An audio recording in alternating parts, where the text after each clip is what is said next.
You're standing in line at the DMV. The fluorescent lights are buzzing, the air smells like despair and floor wax, and you are waiting to pay a fee for a piece of plastic to legally operate a metal box on a paved road.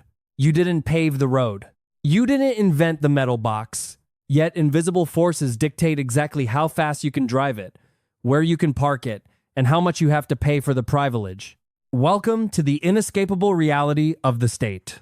To look closer at this matrix of power, we must understand that government is the fundamental authority that constitutes the governing body of a political unit, such as a country, state, or city. At its core, a government is simply a group of people or a body that completely determines how a political unit ranging anywhere from a tiny village to a massive country is actually run. Its absolute primary function is the creation and rigorous enforcement of laws and policies that meticulously dictate the daily life of citizens.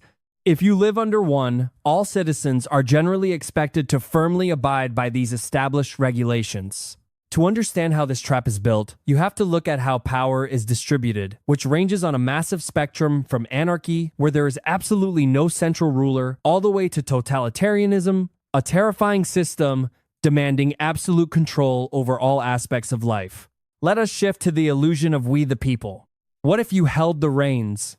Let's look at popular sovereignty, a category where democracy and republicanism supposedly place power directly in the hands of the people. However, they differ sharply in how that specific power is actively exercised and who actually claims ownership of the state. The term democracy actually originates from the ancient Greek words demos, meaning people, and kratos, meaning power or rule. It is explicitly a system where power is securely vested in the people and actively exercised through the complex machinery of free and fair elections. Direct democracy. Citizens vote directly on the actual laws themselves. Representative democracy. Citizens elect specific officials to legally represent their interests. Key characteristics. The lifeblood of this system requires participation, equality, and careful deliberation. Potential drawback. The constant cycle of leadership changes can easily lead to dangerous structural instability. So how is a republic any different? A republic is a state where power is firmly held by the public, specifically through representatives, rather than an unelected monarch. Distinction from democracy. In a republic, it is inherently believed the state technically belongs to the people. Conversely, in a pure democracy, the people themselves are considered the sovereign leaders. Hybrids.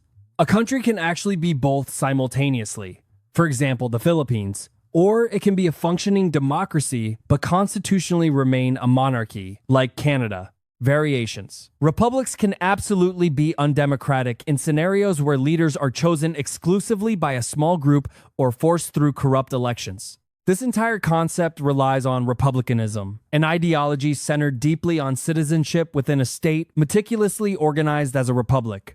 It strongly emphasizes that true sovereignty resides in the people, rather than a ruling elite or an inherited monarch. But what if we completely remove the elections? Enter demarchy.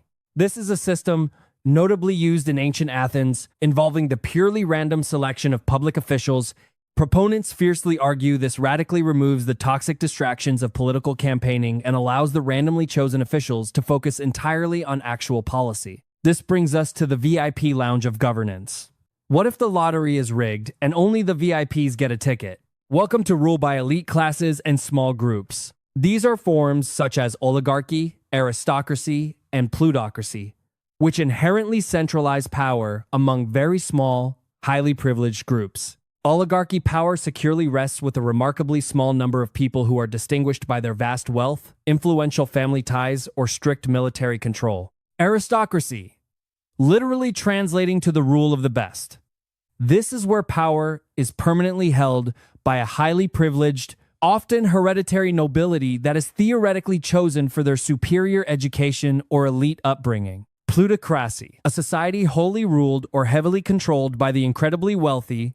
Technocracy, a hyper-logical system where decision-makers are carefully selected strictly based on their advanced expertise in highly technical or scientific knowledge. A theoretical governance, entirely by the most intellectually gifted individuals, a status incredibly often based on standardized intelligence testing. Meritocracy, Power is firmly vested in specific individuals based almost exclusively on their raw ability, inherent talent, and definitively demonstrated achievement.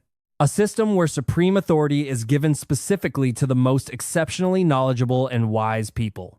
But when the VIP lounge locks the doors and turns out the lights, the system rots. Kleptocracy, a literal government of thieves where highly corrupt leaders deliberately use their vast power to ruthlessly exploit natural resources and the people themselves simply to extend their own personal wealth. Corporatocracy, a sprawling system completely controlled by massive corporations or overarching corporate interests. Let's pivot from the exclusive boardrooms directly to the blood-stained throne rooms. Monarchies and dictatorships drastically center all power in a single, solitary individual. In a monarchy, absolute power is held by an individual, the monarch for life, and this authority is usually legally inherited through ancient family lineages. Absolute monarchy. The monarch ruthlessly wields totally unrestricted political power. Constitutional or symbolic monarchy. The monarch's raw power is legally limited by law or a rigid constitution, frequently serving only a ceremonial role while an elected parliament handles the gritty details of governance. But what if the ruler simply took the throne by force? Dictatorship. Absolute terrifying power is held by one single person who very often uses brutal force or violent threats to violently suppress human freedom. Autocracy. One solitary person or a single political party securely holds supreme power that absolutely cannot be limited by any external factors whatsoever. In this dark system, decisions are fiercely absolute. Push that to its absolute breaking point, and you arrive at totalitarianism. This is an extreme, terrifying form of authoritarianism, where the sprawling state recognizes absolutely no limits to its sweeping authority. It meticulously strives to heavily regulate every conceivable aspect of both public and private life, through relentless coercion, brutal repression, and thoroughly state-controlled mass media.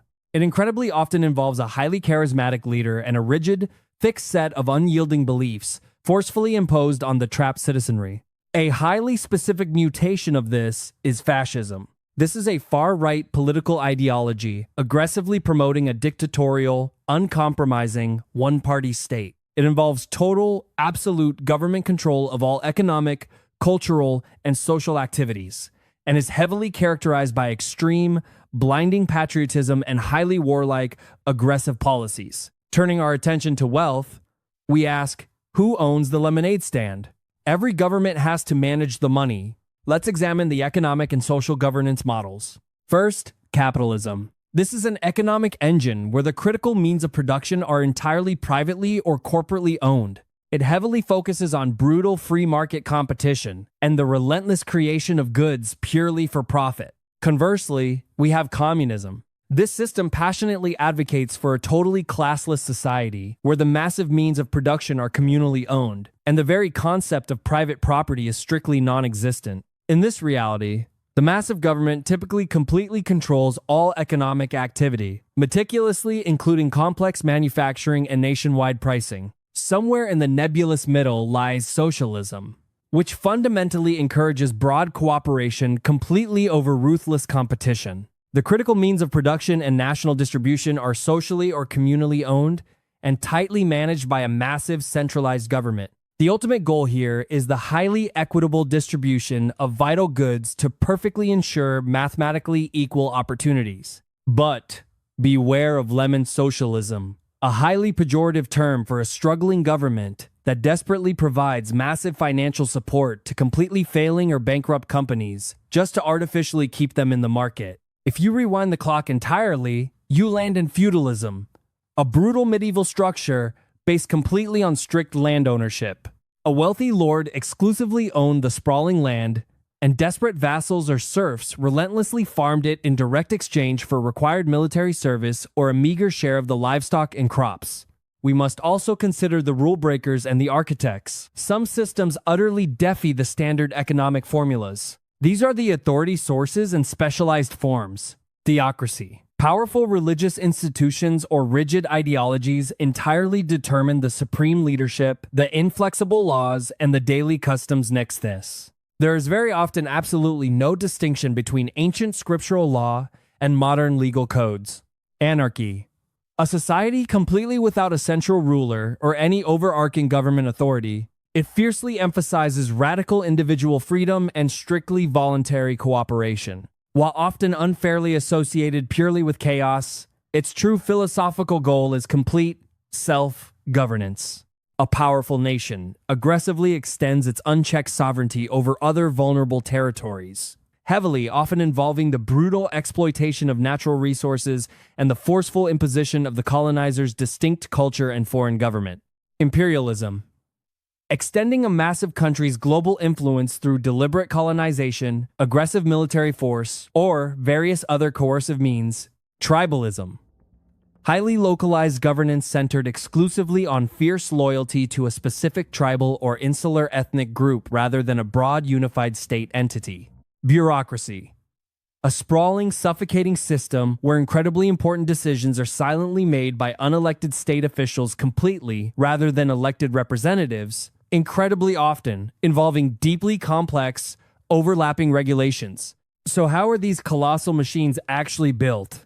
Modern governments incredibly often utilize complex federal or confederal structures specifically to meticulously manage regional interests, or they implement parliamentary and presidential systems to carefully organize their executive power. Massive power is formally divided between a highly strong central government and incredibly autonomous regional units, like individual states or independent provinces. A loose union of completely sovereign states, united strictly for a common action, like mutual defense. Here, the central government is deliberately weak, and the member states easily retain substantial, uncompromised independence. Presidential system features a strict, rigid separation of powers explicitly between the massive executive branch, safely led by a president, and the sprawling legislature. The solitary president is simultaneously the supreme head of state and the head of government. Parliamentary system. The powerful executive branch actually derives its core legitimacy completely from the legislature or the parliament. The supreme head of government, often a prime minister or chancellor, is typically the powerful leader of the majority party and can be shockingly quickly removed by a simple, devastating vote of no confidence.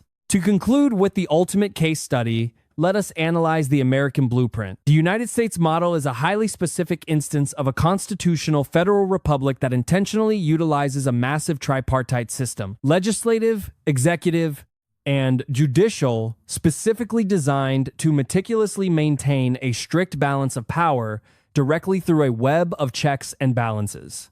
The U.S.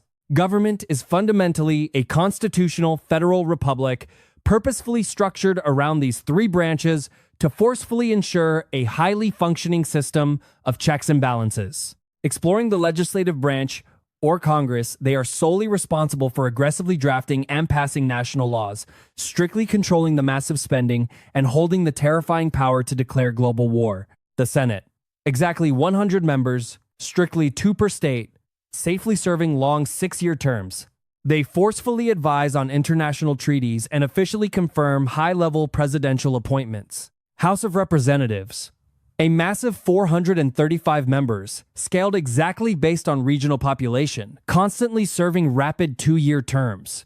They exclusively initiate vital revenue bills and launch highly destructive impeachment proceedings. Support agencies. The massive Congressional Budget Office relentlessly provides nonpartisan economic analysis, and the Government Accountability Office meticulously audits sprawling government programs. Examining the executive branch, supremely headed by the president, this massive branch rigorously enforces the laws and manages the daily administration of the entire government.